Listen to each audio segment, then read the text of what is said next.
Welcome to the Game Before the Money podcast, an oral history of pro and college football. I'm your host, Michael Jackson, and in this episode, San Francisco 49ers legend Randy Cross. Many of you might remember Randy Cross as an NFL commentator as well. I learned a lot about football from Randy Cross as a broadcaster. And of course, Randy Cross, part of that San Francisco 49ers dynasty in the 1980s. You can argue dynasties all you want. Nobody is going to argue whether the San Francisco 49ers were a dynasty during that era. Randy's going to share some great stories about playing with Joe Montana, Jerry Rice, and being a part of multiple Super Bowl championship teams. He's going to share with us his memory of the catch. He's also going to share his memory of John Taylor's game-winning touchdown at the end of Super Bowl 23. What do you think stands out most to him about that game-winning drive? You might be surprised.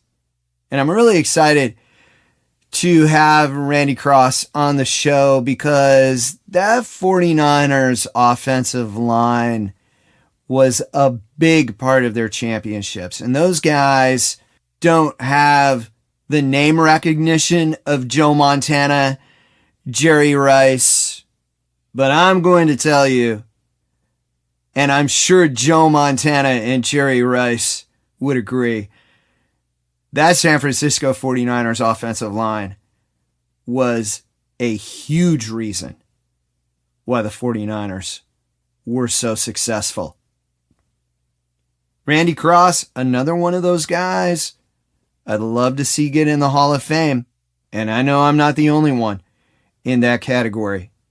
He's also going to give a lot of history about himself, and it's really going to surprise you. He was a state champion athlete in something other than football, and that's a great story. His dad, you may have seen him on television.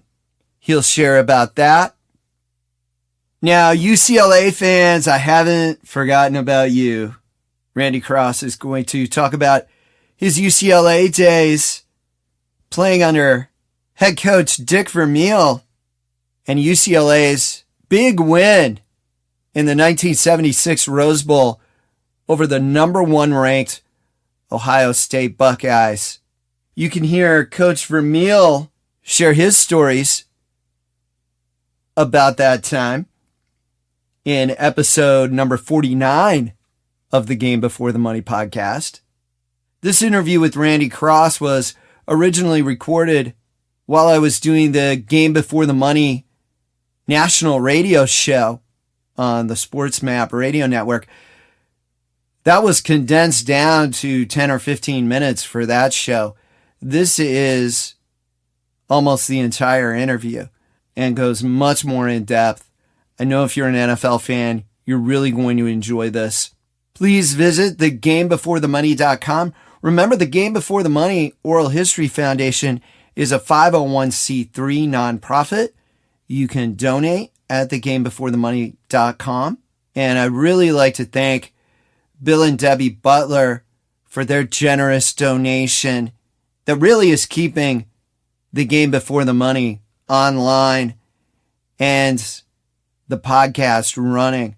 You can listen to Bill's great stories in episode 62 of the Game Before the Money podcast. Bill Butler, a member of the original 1960 Dallas Cowboys, also played for the 1959 Green Bay Packers. That was during Vince Lombardi's first season. Tremendous stories from Bill in that episode. And now let's hear some tremendous stories from Randy Cross. You grew up in Los Angeles, but you were born in Brooklyn, I read. about how old were you when you moved? Yeah, I grew up. We lived in Brooklyn, a couple blocks from the old Ebbets Field. I was born in '54. We moved in about '58, about the same time as the Dodgers and the Giants left New York. Wow, that's kind of neat. Yeah, my dad was an actor, and back then the TV business, or a lot of it, was based in New York, because the radio business had been based in New York predominantly, New York and LA, but a lot of the acting plus Broadway was out there, so we lived there. And then '58 or so, we moved to LA because there were more opportunities in the TV business for my dad, starting about then. Yeah, I read your dad was on a couple of shows too. He ended up. Yeah. Well, if you watched anybody that grew up in the '60s and '70s and watched, Westerns and those kinds of things, they saw my dad die multiple times. That was sort of the running joke in our family when he came home and talked about he got a role, or he's in such and such show. The first question we'd always ask him is, "Yeah, well, do you die?" "Yeah, but not till the end." But it was an interesting way to grow up. That's a tough role to be typecast in, I would say. Oh yeah, well, he was always a bad guy. My dad was kind of tall, dark. He was Irish and German, and a good sized guy for those days. He was 6'1", about 175 pounds. What drew you into sports? I always loved baseball. Growing up, I was a huge Dodger fan. And I loved going to baseball games and following baseball. And, I grew up reading. There used to be a whole line of novels, and it was all about young athletes, specifically a lot of baseball players, also Olympians and people like that. But, everybody from Jackie Robinson to Mickey Mantle to Babe Ruth to whoever. And I read a lot of that stuff, and baseball was my thing. I loved baseball and played it until, 9th, 10th grade. And then I guess in high school you played both football and you were a track athlete. Yeah. Well, I started playing football for a very, very simple base reason. My dad was not happy with my, let's say, my social progress. I was a bit of a difficult student at times. And he wanted me to get more discipline, so he wanted me to go to a Catholic all-boys school called Crespi Carmelite High School in Encino, it's out in California, which I wasn't very excited about that idea, and told him that. And I figured he said, "You got to take the entrance exam." So I went in there, and I thought I just bombed it, because I just guessed and filled stuff out, and I was laughing when I left. As it turns out, my idea of bombing it didn't turn out so good, because I ended up in like the upper 5 percentile or something. So, best laid plans. But it turned out being the best thing that ever happened to me from a discipline side, from a sports side. And I knew nobody. I mean, zero. I had one neighbor around the corner that I barely knew. And I knew he went to Catholic school, and he was the same age as me. And my dad said, "Hey, look, go out for football. You automatically are going to know," there were only like 195 people in my freshman class. He said, "You're automatically going to know half the people in your class just by playing football. So do that. If you like it, great. If you don't, play baseball, do whatever you want after that." But so I started playing football my freshman year. Wow, that is great. What a great backstory, because, a lot of times sports make such a difference in people's lives. And here in your case, it wasn't just about playing football. There were other reasons to it too. Yeah, it was definitely the school. Lot of discipline, a lot of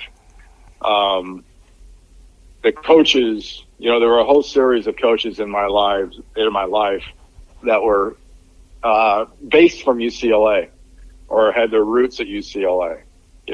All three of my varsity high school coaches, my junior and senior year, played on the '66 Rose Bowl team.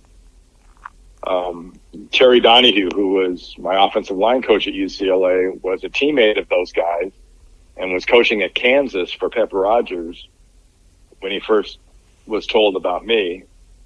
At that time, let's say my sophomore year, I was a shot putter.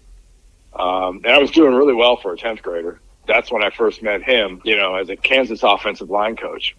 Yeah, and going on, I mean, Bob McKittrick, who was my line coach for 10 years at San Francisco, coach with Tommy Prothro at UCLA. I mean, it goes on and on and on. It's a pretty, it's a web, but it's an organized web. Wow, that is really interesting. I did read that your varsity coach played on that Rose Bowl team, but it goes a lot deeper than that. Yeah, and the thing that really helped me to talk about discipline was all those coaches, and there's an athletic director named Bill Leeds, who first sort of identified my ability from a shot put standpoint and handed me over to another coach named Harry Welch. And all those coaches and all those people kind of had one thing in common. They were extremely detail oriented, extremely attention to detail oriented, and technique oriented. So everything I did, there was always a method to it, and there was a reason for it, and there were components to it that you could practice and practice and practice. And, I got drilled into my head, that old practice doesn't make perfect, perfect practice makes perfect. Oh, yeah, I heard that time after time after time after time, but, in the end, it paid off. Oh, yeah, and I found a couple of newspapers. You were the state champion in the shot put. Yeah. And my senior year, I beat a guy that a couple years later was the world record holder. Wow, that is amazing. I don't think too many people know that about you. Not too many. I hear it every once in a while. I mean, I just got named to the inaugural California High School Football Hall of Fame with a bunch of really interesting names and people that, started in California. And, in that they talk about how I was a football player, but I was a much better shot putter, which made me laugh when I read it. I thought it was great. Well, congratulations on that. And, well, thanks. No, it was, I did it. I happened to be pretty good at it. I mean, I threw it over 67 feet, which is a good ways for somebody that never lifted weights until he got into the pros. Yeah, I would have trouble throwing it 10 feet, or 5 feet. Even, so do most humans. So what's really interesting was, Pepper Rogers, you had said, was at Kansas when he first heard of you, and then he's coaching at UCLA. He was your first UCLA coach. Yeah, he was an interesting guy. He was a salesman.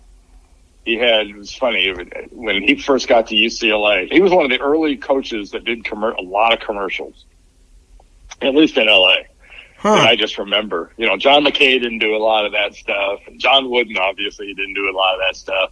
But Pepper was doing commercials for electronic stores and for furniture stores, and he was selling UCLA, and he was selling Pepper Rogers pretty hard. And it worked out great. I mean, it was an effective approach, but it was very unique at that time. He was also a hell of a football coach. And then you had another great coach come in, Dick Vermeil. What do you remember when he first came in? I remember he coached for Tommy Prothro, the ex-UCLA coach, at the LA Rams. And he was one of the first, and people say this, oh no, it's not. Well, when he got hired, he was touted as the first special teams coach, special teams coordinator, for the LA Rams. That's why he got hired. And he was, let's just say, young Dick Vermeil was as intense an individual as you could ever come across. Very, very intense, very, very driven. And, like I said, a whole series of people that were pretty amazing influences on my life. Yeah, and what a great team accomplishment you guys had in that '76 Rose Bowl. You come in, Ohio State is ranked number one. I don't think too many people gave you a chance, and you guys pulled it off. What do you think was the key in that? Well, it always sounds weird to say it about games like that, but it was very important that we had history on our side. It'd been exactly 10 years that the UCLA Bruins had played Michigan State in the Rose Bowl. And Michigan State was a number one team at that time. That's right, the 60s. One of the greatest teams ever, blah, blah, blah. It was New Year's Day, '66. They beat Michigan State. So New Year's Day, 10 years later, and Donahue and my high school coaches, they were all on that team. 10 years later, we're in the Rose Bowl playing Ohio State, and they had beat the devil out of us at the Coliseum earlier in the year. Contrary to what people now think, that UCLA has been playing at the Rose Bowl forever, the Coliseum was our home field. The only time you got to play in the Rose Bowl was in the Rose Bowl. Oh, wow. Yeah, I only remember UCLA in the Rose Bowl for home games. Right. No, it used to be the SC and UCLA both played in the Coliseum. So, yeah, that was a whole different deal there. And then you went to San Francisco in the second round of 1976, and at first you had started at center. Yeah, well, I played center and guard at UCLA. In fact, on my senior year, it was probably, I haven't heard of this being done a whole lot. We had two offensive lines. We had one offensive line that I played right guard on, and that was our first line. And then we had our second offensive line. They'd come in after two series, and then we rotated every two series. So I played right guard on the first line, and I played center on the second line. Wow, that's almost like a hockey team. And I had started at center my sophomore year. So I played a lot of center early, and Monty Clark, who was my first pro coach, had been the offensive line coach for the Miami Dolphins, the perfect team in '72 and all that. And when he drafted me, he told me I was going to be his Jim Langer, who was all pro, very famous Hall of Fame center. Yeah. For the Dolphins. In fact, to the point where I ended up wearing 62, which was Langer's number. At least that year. That's the only year. It's the only season from 73 on that I didn't wear 51. Wow. And that was because Monty Clark pictured you as Jim Langer. Yeah, he sold me pretty hard on that idea. Yeah, so it was a great time. It was an unbelievable opportunity. It was only there 1 year. We were 8-6. We didn't make the playoffs. He got fired because Eddie DeBartolo bought the team in the off season in '77, early '77. And he fired everybody in the organization, basically, and brought in a guy named Joe Thomas. It was a pretty traumatic series of events. I mean, when Bill Walsh got hired in '79, that was my fourth season. He was my fifth head coach. Wow. So people talk about, change in the NFL and change in college and how, you can't, it's unprecedented. No, sorry. They used to go through coaches like soiled underwear. Well, Walsh comes in. It sounds like he not only brings stability, he brings that West Coast offense, and then he moves you to guard. Did he tell you right away, like, Randy, we're going to move you to guard, or what was that? First time we met, right after he got hired, he said, let me show you my offense. He showed me some of the stuff he wanted to do, and he says, you're going to be my right guard. He goes, you're going to have to pull. You're going to run all game long. You're going to go both directions. You're an athlete. You can do that. Blah, blah. And I'm like, okay, sure. No problem. Sounds like fun. And, he was something. It wasn't easy. It wasn't instantaneous by any stretch of the imagination, because we went 2-14 again. which was an interesting combination. One year in '78, we had probably one of the worst teams in the history of the league at 2-14, and then the next year in '79, we're 2-14. It might be the best 2-14 team in NFL history. We had a lot of really good guys on it, a lot of good players. We weren't a very good team, and we didn't have any kind of a defense. But 6-10 in '80 was close, but no cigar. We lost a lot of real close games, and then things kind of changed a lot of lives in '81. Yeah, well, and did that go back to 1980? I'm curious as to, you guys had that 35-7 comeback against New Orleans. Was that kind of a building block, maybe? Yeah, it gets credit. I've always said that any genesis for all the comebacks, any genesis for always believing we were never out of a game and you could always make up whatever the deficit was sort of germinated in that game. Going in at halftime behind 35-7. We'll do that if you can come back and win. And, we got to overtime and beat them 38-35. But, that was, from an offensive standpoint, that was an amazing thing to be able to know that you could look at the scoreboard, and innumerable times after that, we'd be down like, let's say 10 points.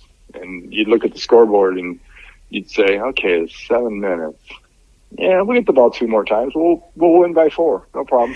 And we'd end up scoring 2 touchdowns. But it was a lot of confidence born out of that.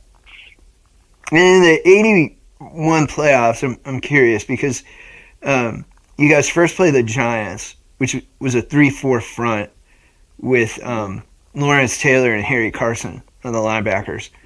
And then in the NFC Championship, you're going up against Dallas in that 4-3 front with Randy White in the middle. What is the difference in the scheme for you guys?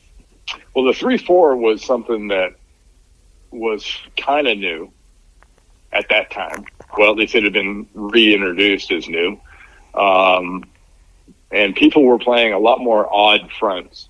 So whether you're in a 3-4 or in a 4-3, there were, one of the guards or both were uncovered with linebackers because of the odd front and the linemen being shifted. So that was kind of a common theme between the two. Huh. But Dallas had played a lot of predominantly vanilla 4-3 for a long time, and then they started playing what they called the flex, where one defensive tackle was really close to the ball and the other defensive tackle would be a couple yards off the ball. They were really, really good. The Giants, that was LT's rookie year. And LT did everything. He was covering kicks. He was covering punts. He was on kickoff return. I mean, he was doing everything for them. And that's the first time you really noticed LT was, early in the week, you're watching special teams. Because I was always a long snapper and short snapper. You watch special teams going, who in the hell is 56? And they're lining them up as the gunner on punt team and doing all this stuff with him. And he's just killing people. And then, the 81 championship game, of course, the catch, and you're at right guard on the play, and you're moving with Montana. What's your memory of that? I had a good view. I know that. Sprint right option is the call. It's a fairly quick roll pass that is supposed to be thrown about over the tight end. But if it's not immediately open, then, he always had the carte blanche to move and stretch and try to see what he can make happen. Pretty special. I mean, Dallas fans to this day insist that he was throwing the ball away, but I wouldn't expect them to think anything else. But, they also didn't play off-season basketball with Dwight and Joe and know what great athletes they were and how they could jump and the things they could do. And those guys were really amazing. So when he threw that, it looked high, but I thought DC could get it. Wow. And then the crowd just erupted. When you think back, you guys had gone through those 2-14 seasons back to back. And then the next year you're 6-10, and then all of a sudden you're hosting the NFC Championship game, and you come up with this incredible play. I mean, it just was such a great moment. It must have been for the team when you look back over the losing seasons. What were you guys after the game? What was kind of did you guys kind of acknowledge how far you had come, or was it just so all of a sudden? Yes and no. I mean, we were in what we kind of always refer to as next mode. You know, we get done with the game, and we never really dwelt much on the game that just ended. We were always dwelling on who was next, what was next. So, you know, we're going to the Super Bowl. And for a bunch of guys that had been on some pretty bad teams, that was pretty cool. But, yeah, I mean, you knew what you had accomplished, but no one was really dwelling on it because, you know, we certainly didn't look at our work as done. It was a life-altering game for sure for a lot of people involved in it. But, you know, at that time, there wasn't much time to dwell on it. Yeah, you know, I remember it's one of my first, you know, big NFL memories watching that play. And it was so stunning because we had known the Cowboys, you know, for so long. And then you guys came along and did that. And now it's an iconic all-time play. At what point was it kind of like where you all started to realize that it fell more into that category rather than like just moving on to the game? Was there a time where you guys all kind of realized like, wow, that was like the Hail Mary? You know, it's funny, but not really.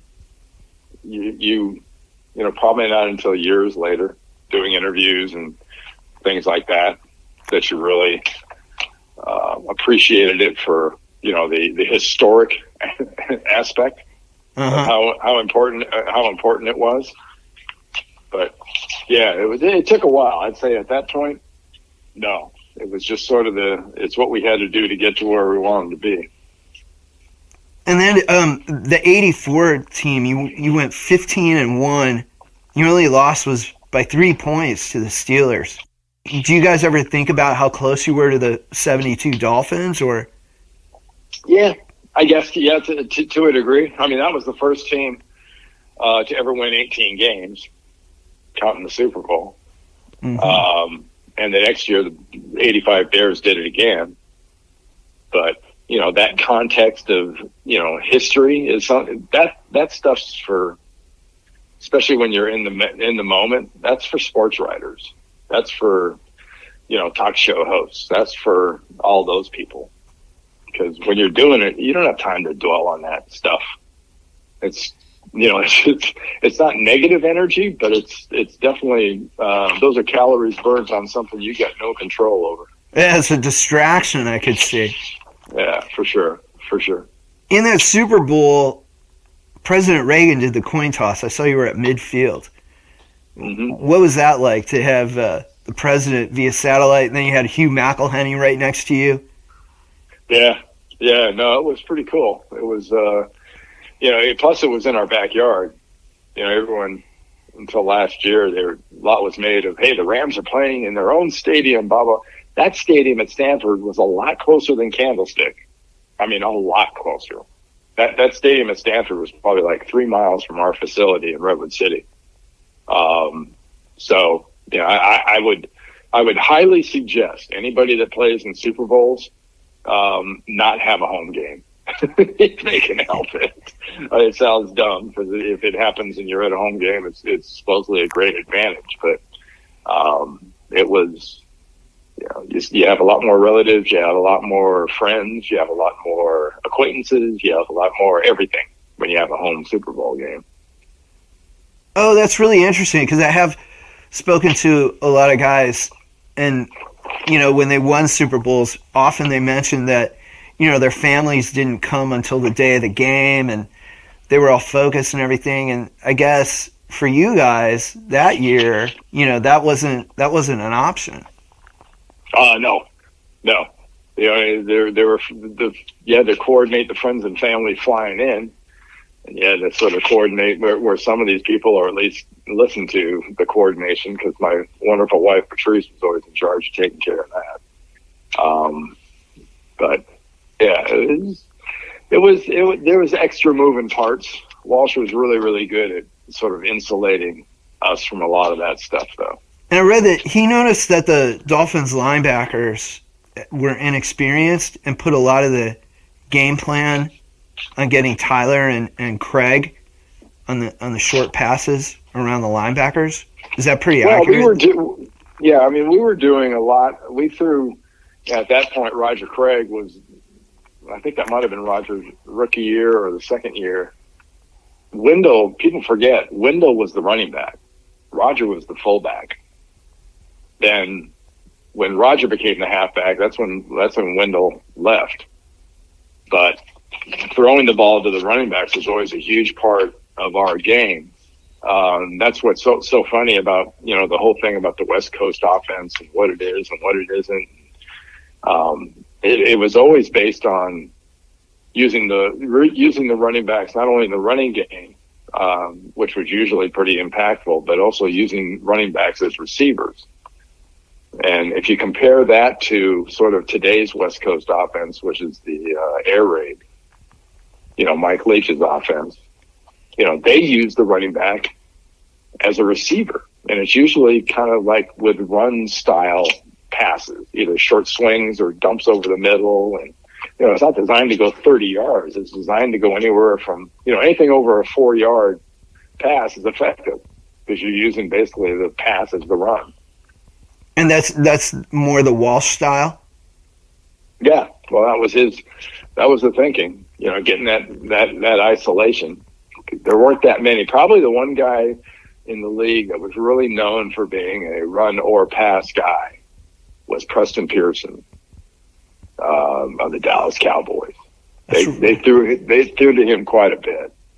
And, I think Bill had been, he'd been in Cincinnati, been at San Diego, been in the Raiders. But that was one thing he really loved to do. And it didn't hurt having guys like, Wendell Tyler and Roger Craig and Tom Rathman and people like that to do it with. Yeah, Tom Rathman is such a great fullback. Mm-hmm.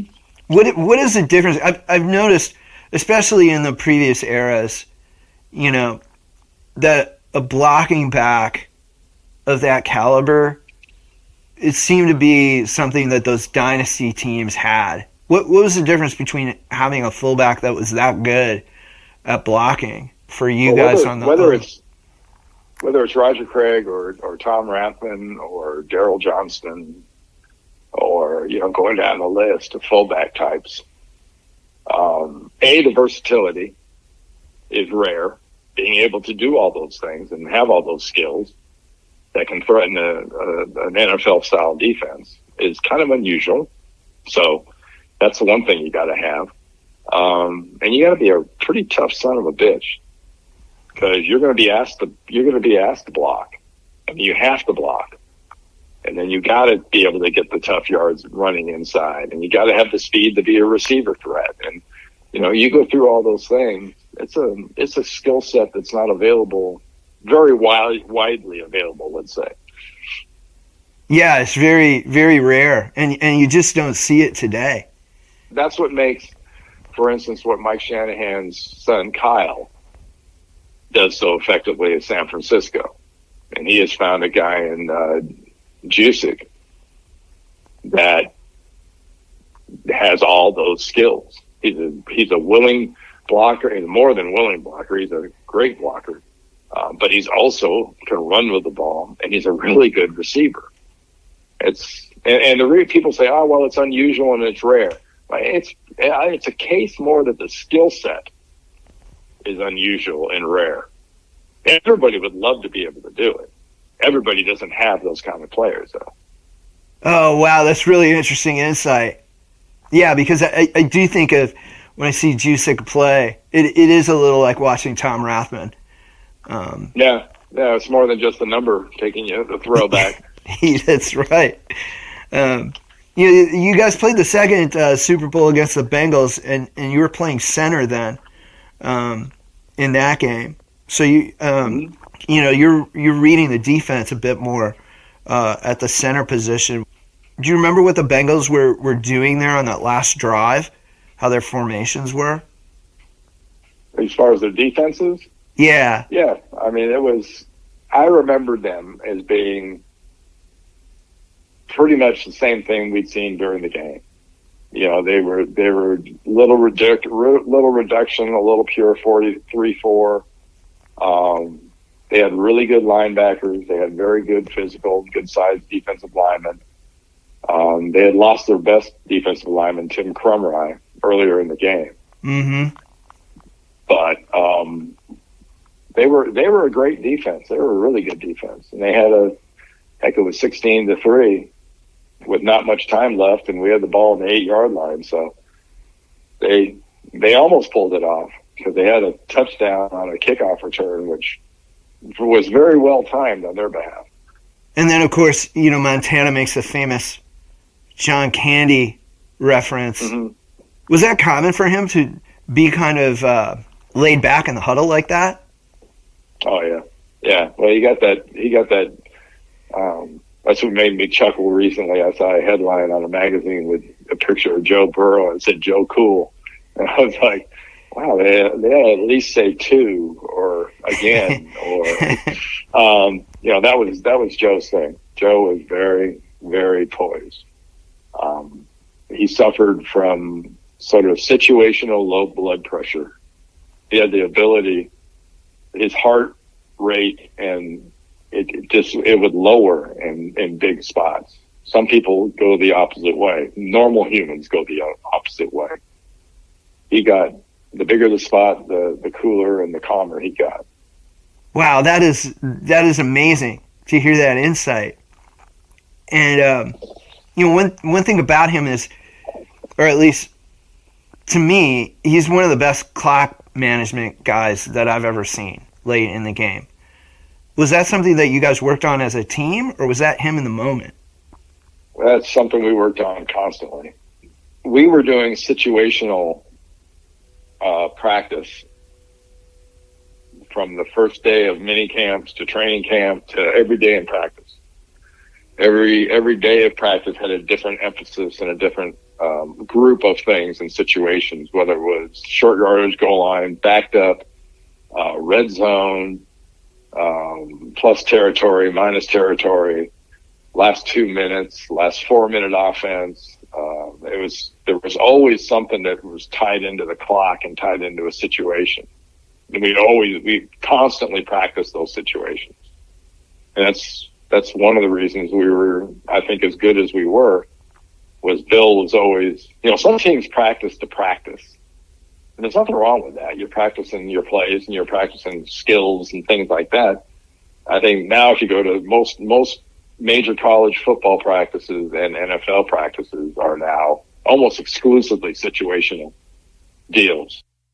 That was unusual back then, where it wasn't quite the same. We did that constantly. So it was never anything unusual. When you got in the game and those situations came up, it was like, okay, we know what we're doing here. And you guys felt comfortable? Oh, yeah. Very comfortable. And that Taylor play, was that something you guys ran often? I remember Walsh running a lot of slants with Taylor, it seemed like, in third down situations. Yeah. Well, John was, people forget John started as a great punt returner, a kick returner. But then learned to be a great receiver. And that quick slant, that's the play that the game's remembered for. I remember the play a couple plays before that where the cornerback had a ball in his hands that was thrown right at him that he dropped. And you can go into almost every great memorable game and situation, and there's always that sort of thing that occurs. When I'm talking groups wise, I always like to talk about, making unusual plays in ordinary circumstances, because if if you practice things and repetitive, it's something you do all the time. It's like how many times that defensive back's name is Lewis Billups. And how many times had a ball been thrown to Lewis Billups in practice that he caught it and took it back the other way, or he caught it and celebrated. And in this situation, fairly normal, fairly typical, same thing happened and it didn't happen. And then a couple plays later, bang, John Taylor hits him with that slant. And we win.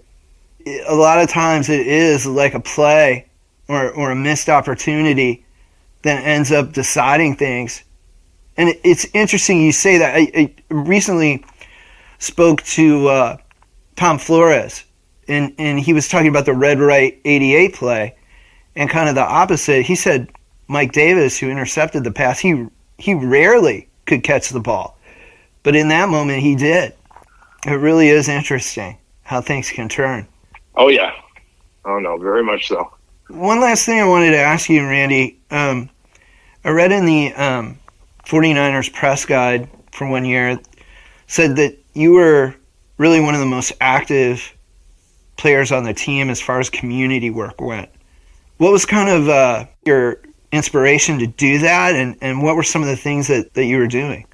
Well, I mean, it was kind of the least you could do to help people out. As fortunate as some of us have been. My wife and I, we had a golf tournament for the Ronald McDonald House at Stanford Children's Hospital. We did that for over 30 years and raised millions for them, and sort of saw them through 2 or 3 different tear downs and remodels and everything else of the Ronald McDonald House. But if you have a chance to do something like that, why wouldn't you?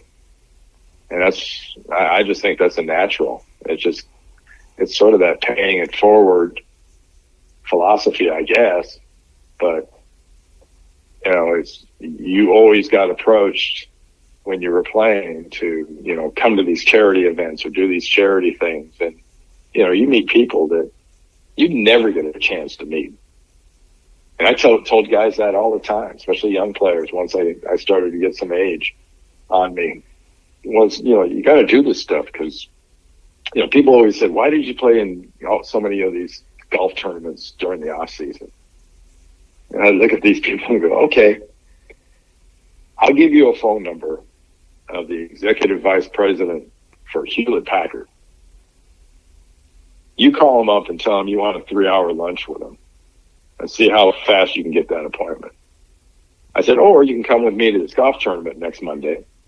And you'll be sitting in a golf cart with him for 5 hours, talking and drinking a beer and having fun and getting to know him, and he's going to get to know you.